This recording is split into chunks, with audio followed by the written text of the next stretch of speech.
The story begins in Chicago, Illinois, in the tense and reflective years immediately following the end of the First World War. The city, still echoing with the industrial roar that had helped fuel the American war effort, was searching for a way to honor the thousands of young men who had left its neighborhoods and never returned. Families mourned, veterans walked the streets carrying memories that would never fully fade, and civic leaders felt an urgent responsibility to create something lasting, something that would transform grief into remembrance. Out of that collective emotion was born an ambitious idea, to build not merely a sports venue, but a permanent national memorial dedicated to American soldiers. In 1919, conversations intensified among Chicago's political and cultural elite about the creation of a memorial stadium. This would not be another recreational structure lost among the city's rapid urban expansion. It would stand as a symbolic bridge between sacrifice and civic pride. After years of debate, planning, and fundraising, construction officially began in 1922 on a prime stretch of land along the shores of Lake Michigan, a location chosen deliberately. The vast water horizon mirrored the sense of solemnity and reflection the project aimed to evoke, while anchoring the stadium firmly within the heart of the city. The architectural responsibility was entrusted to the respected firm Holabird and Roche, whose vision drew heavily from the grandeur of ancient civilizations. Inspired by the monumental scale of classical Rome, they designed a stadium framed by massive neoclassical columns, imposing in both size and symbolism. These colonnades were not decorative excess, they were statements. They spoke of endurance, honor, and the weight of history. Every line of stone seemed to whisper that this place was meant to outlast generations. On October 9, 1924, Soldier Field was officially inaugurated. From the very first moment, it was clear that this was no ordinary arena. Ceremonies emphasized remembrance rather than competition, reinforcing the idea that athletics would forever play a secondary role to honor. Flags waved, speeches were delivered, and Chicago embraced the stadium as a sacred civic space. It was christened not in celebration of sport, but in reverence to service and sacrifice. Concrete and steel merged with memory, transforming architecture into emotion. Yet embedded within this monumental vision was a quiet contradiction that time would eventually expose. By aiming so firmly at symbolic permanence, Soldier Field became rigid in its identity. While American football would soon evolve at a relentless pace, becoming faster, more commercial, and increasingly dependent on modern infrastructure, the stadium remained anchored to its original purpose. Its design, so powerful in meaning, left little room for adaptation. As professional football grew throughout the 20th century, stadiums across the United States began transforming into profit-driven entertainment complexes, equipped with luxury boxes, advanced sightlines, and cutting-edge technology. Soldier Field, however, carried the heavy burden of its memorial status. Renovations became controversial, constrained by preservation laws and public sentiment. Every proposed change risked being seen as an insult to the soldiers it was built to honor. Thus, from its earliest days, Soldier Field existed in tension between past and future. It stood proudly as a national shrine, while simultaneously struggling to meet the demands of a rapidly modernizing sport. The expectations placed upon it were immense, to be both a timeless monument and a competitive home for professional football. That dual responsibility planted the seeds of long-term conflict, shaping a legacy that would later be described not only by reverence and history, but also by frustration, controversy, and the haunting question of whether a stadium built to honor the past could ever truly serve the future. If you've stayed with this story until this moment, it's because you already understand something that goes far beyond the scoreboard. In American football, certain places don't just host games, they absorb history, emotion, and destiny. Soldier Field, standing on the shores of Lake Michigan in Chicago since 1924, is one of those rare places. It has witnessed legends walk through its tunnels, heard the roar of generations of fans, and felt the weight of expectations carried by teams, coaches, and players who believed this ground would lead them to glory. And yet, time after time, it has also been the stage for heartbreak, unanswered questions, and seasons that ended far from where hope once pointed. If stories like this move you, stories that uncover the hidden side of the NFL, that explore iconic stadiums shaped by triumph and disappointment, that reveal the moments history doesn't always highlight, then this channel was made for you. By subscribing, you become part of a community that looks beyond statistics and championships, diving into the soul of the game, the places where dreams are born, tested, and sometimes broken. Activate the notification bell so you don't miss what comes next, because every stadium has a story to tell. Every franchise carries a past worth revisiting, and not all journeys in football end with victory, but all of them deserve to be remembered. What began as a noble dream in post-war Chicago would, over the decades, evolve into one of the most complex and debated stadium stories in NFL history. A place where victory was hoped for, but where destiny seemed to have other plans. The arrival of the Chicago Bears at Soldier Field marked a moment that many believed would redefine the future of football in Chicago forever. By the time the move became official in 1971, the Bears were already far more than just another NFL franchise. They were a living chapter of American sports history. Founded in 1920 and shaped for decades by the towering influence of George Halas, the team carried with it a legacy of discipline, toughness, and tradition that few organizations in professional sports could rival. When the Bears finally settled permanently into Soldier Field, the symbolism felt almost inevitable, as if the oldest franchise in the league had found its rightful home inside one of the most historically charged stadiums in the country.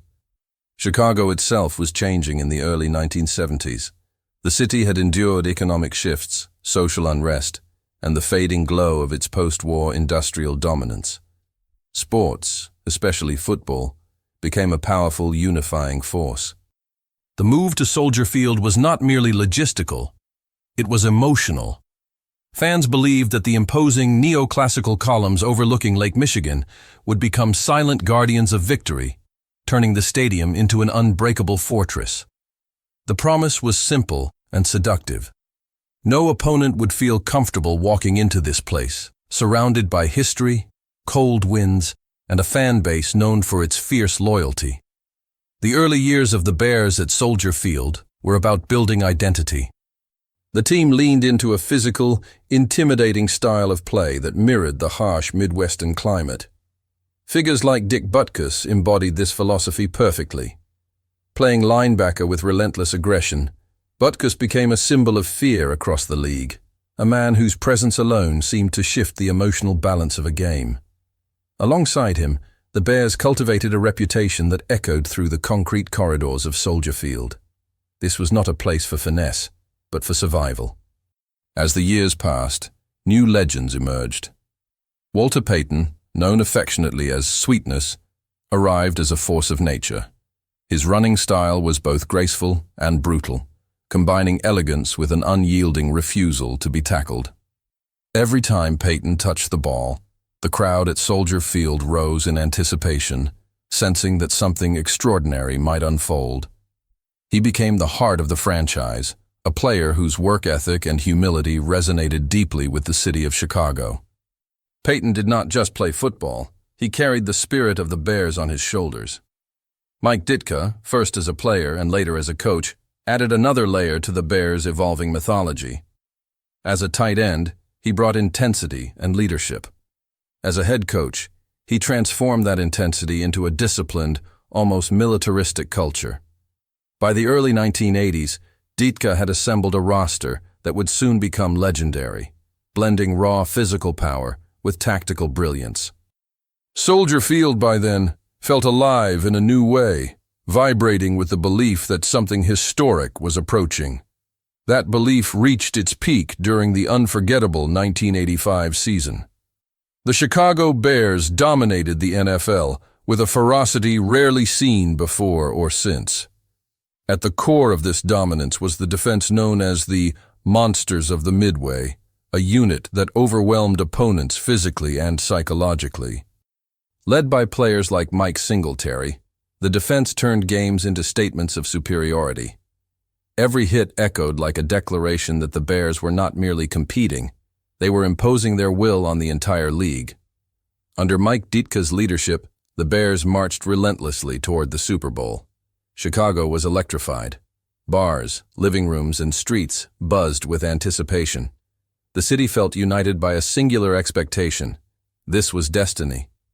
When the Bears finally captured Super Bowl XX in January 1986, defeating the New England Patriots in dominant fashion, it was a moment of pure triumph.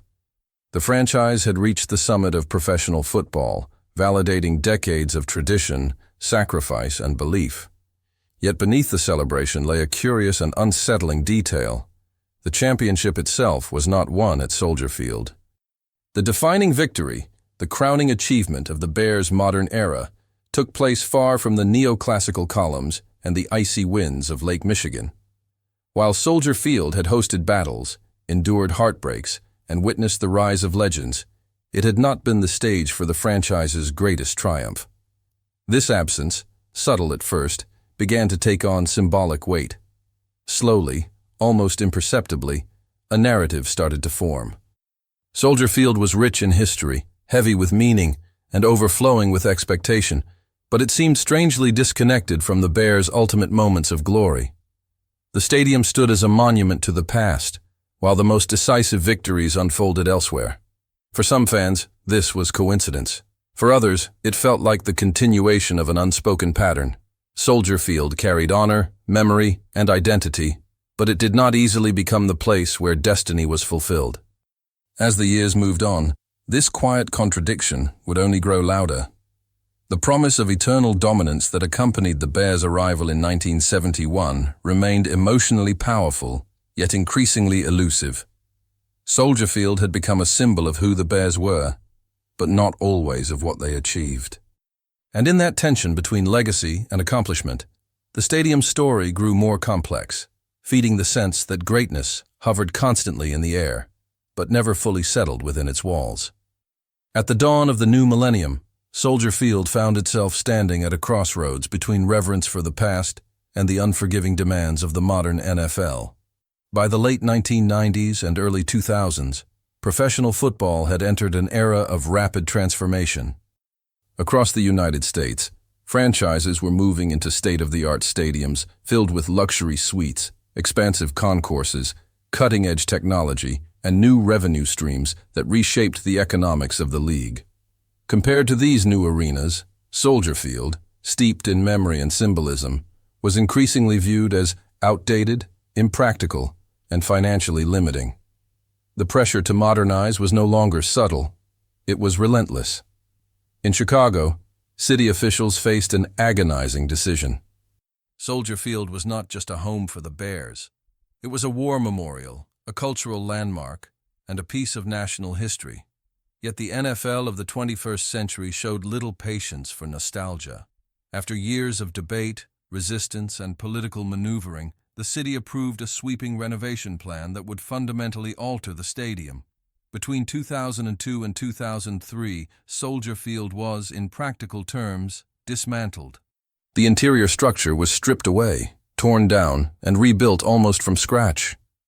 Only the iconic neoclassical columns and outer facade, those silent witnesses to nearly a century of history, were preserved as a symbolic shell. The architectural vision for the renovation was led by Carlos Zapata Studio in partnership with HOC Sport, firms known for bold, contemporary designs. Their goal was to merge old and new, to respect the stadium's memorial character while delivering a modern NFL experience. What emerged, however, stunned the nation. Inside the historic colonnades rose a sleek, asymmetrical, futuristic structure that seemed to defy the visual language of its surroundings. Almost immediately, critics and fans coined a nickname that would follow the stadium for years. It looked like a spaceship that had crash-landed among Roman ruins. The reaction was swift and deeply divided. Some praised the renovation as daring and innovative, arguing that Chicago had chosen courage over safe conformity. Others saw it as an architectural betrayal, a violent interruption of history, rather than a respectful evolution. Newspapers, television commentators, and architects across the country debated whether Soldier Field had been saved or ruined. The clash between ancient symbolism and modern ambition became impossible to ignore, etched permanently into the skyline along Lake Michigan. The consequences extended beyond aesthetics. In 2006, just a few years after the renovation was completed, Soldier Field lost its designation as a National Historic Landmark. This decision was rare and profoundly symbolic. It was a formal acknowledgement that the stadium, once recognized as a preserved piece of American heritage, had been altered so dramatically that its historical integrity could no longer be officially recognized. For many in Chicago, this felt like a quiet but devastating verdict. In trying to move forward, the city had severed an irreplaceable connection to its past. For the fans, however, the most painful loss was not legal or architectural. It was emotional. Something intangible had changed. The stadium that once felt solemn, imposing, and sacred now felt unfamiliar, almost disoriented. While the exterior still whispered stories of honor and sacrifice, the interior spoke a different language, one of steel curves, modern angles, and commercial efficiency. To many loyal supporters, Soldier Field no longer felt like Soldier Field. It had lost its soul. On the field, the Chicago Bears experienced moments that briefly reignited hope. Players like Brian Urlacher emerged as defensive icons, embodying toughness and leadership in a way that recalled the franchise's proud traditions. Urlacher, with his relentless play and commanding presence, became the face of the Bears during this transitional era. Later, quarterback Jay Cutler arrived amid great expectations, seen as a potential solution to long-standing offensive struggles. There were memorable games, playoff appearances, and seasons that hinted at resurgence. Yet these moments were never sustained. Instead, they were punctuated by crushing losses, inconsistent campaigns, and decisions that seemed to unravel just as momentum began to build. Soldier Field, once imagined as a fortress, increasingly became associated with disappointment. Close games slipped away. Promising seasons collapsed under the weight of injuries, miscalculations, and missed opportunities. Coaching changes, front office controversies, and strategic failures compounded the sense of instability. Gradually, a new narrative took hold. The renovated Soldier Field was no longer simply controversial. It felt cursed in the eyes of some fans. Where history once inspired fear in opponents, the modern stadium seemed unable to protect its home team from chaos and inconsistency. The grandeur remained, but it felt hollow, disconnected from the grit and identity that had once defined Chicago football. The years following the 2002-2003 renovation marked more than a physical transformation. They signaled the beginning of a deeper decline, one rooted in fractured identity. Soldier Field had tried to be two things at once, a sacred memorial to the past and a futuristic arena built for the modern NFL. In attempting to balance both, it fully satisfied neither. What stood along the shores of Lake Michigan was still called Soldier Field, but for many who walked through its gates, it no longer felt like the same place. It had become a symbol of a franchise and a city caught between what it was and what it desperately wanted to become. As the second decade of the 21st century unfolded, Soldier Field entered a phase of its existence marked not by reverence or promise, but by a growing sense of limitation and quiet resignation. By 2010, the contrast between the stadium and the rest of the NFL had become impossible to ignore. With a seating capacity of just over 61,000, Soldier Field officially became the smallest stadium in the league, a startling reality for a franchise as historic and influential as the Chicago Bears. In an era when teams were moving into massive, technologically advanced arenas capable of hosting more than 70,000 fans, the Bears found themselves confined within a structure that felt increasingly out of sync with modern professional football. This physical limitation was more than a matter of numbers. It symbolized a deeper problem. The NFL had evolved into a global entertainment powerhouse, driven by television revenue, corporate partnerships, luxury seating, and fan experiences designed to maximize both profit and spectacle. Soldier Field, constrained by its location along Lake Michigan and its protected historical elements, simply could not expand in ways that rival stadiums could. For ownership, league executives, and even players, the stadium began to feel like a bottleneck, an emotional anchor to the past that restricted the future. On the field, the challenges seemed to multiply. The playing surface became a recurring source of controversy. Chicago's harsh winters, heavy winds off the lake, and unpredictable weather patterns wreaked havoc on the grass, often leaving it torn, frozen, or muddy. Players complained. Coaches adjusted game plans. Opponents learned to exploit the conditions. What was once celebrated as a home field advantage gradually turned into a liability as injuries mounted and consistency vanished.